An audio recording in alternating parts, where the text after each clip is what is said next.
Okay, so case number 2. Let's get 2 minutes on the clock, and your time starts now.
Right, time is up. You may have noticed I've made a typo. It's question 2.1, of course, but that's all right. Going ahead to the answers. Now, there we go. I fixed it here at least. There you go. Again, this is one of those questions, and you might notice a bit of a theme tonight. I'm really trying to push that thought that they're going to know you know diagnosis. They're going to know you know management. We want to focus, though, on the patient that's in front of us. And that's one aspect, love it or hate it, that I think the KFP actually does reasonably well, is that it gets you to actually focus on the actual presentation itself, the person presenting with the symptoms, as opposed to just your knowledge around these conditions. And so I want you to think about what are the age-related or comorbid factors that could contribute to worsening psoriasis in an elderly patient. And so we have lots of options here. Again, more options than there are marks. Reduced skin barrier function. The older we get, the more frail our skin becomes, and that's going to make it more prone to outbreaks and flares of psoriasis. Of course, with age as well, we've got cumulative UV exposure causing increasing damage, irritation, and again, increasing that risk of flares. Well established that the older we are, the less functional our immune system becomes, and tied into that, we know that there is autoimmune components to conditions such as psoriasis, and so with that altered immune function, we can again see increased flares. Comorbidities such as hypertension, so cardiovascular in particular, are very well known to be associated with psoriatic conditions, and of course amlodipine. So antihypertensives in general, but amlodipine in particular is well known to potentially exacerbate psoriasis, and so you'd be considering switching that out for another agent. Hopefully that makes sense there. Probably one other thing I would like to mention is diabetes, not specifically mentioned here, but diabetes is a very well-established comorbid condition that correlates with poorer control of psoriasis.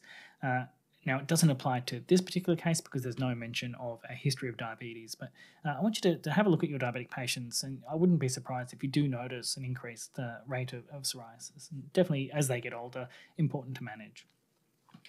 All right, now let's go to the next question. We'll have 2 minutes on the clock, and your time starts now.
All right, so time is up. And for this, we've only really got one option here, and that, of course, here is methylprednisolone acetonate. And you would have to actually specify that for the full marks. There's multiple different formulations, and so if you want to be specific, that's going to be your answer. You would still get 1 mark by putting methylprednisolone, and so that if you're kind of really struggling to remember which version, which formulation you want, you're still going to get a mark for putting that down there. Now, the thing that makes this this is the answer is the fact they've specified this is flexural psoriasis, and so you do have to manage this in a very particular way. This is, of course, using ETG as the guidelines for it, and I've posted that onto there. But we do have to think about what other measures we would be using, and I would strongly recommend, if again this is something that you're not as familiar with, read up ETG, but also DermNet have some absolutely amazing resources, so I would have a look. All right, now, of course, we have a third question on here, so we'll put 2 minutes on the clock and your time starts now.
All right, time is up, and everyone has their thing.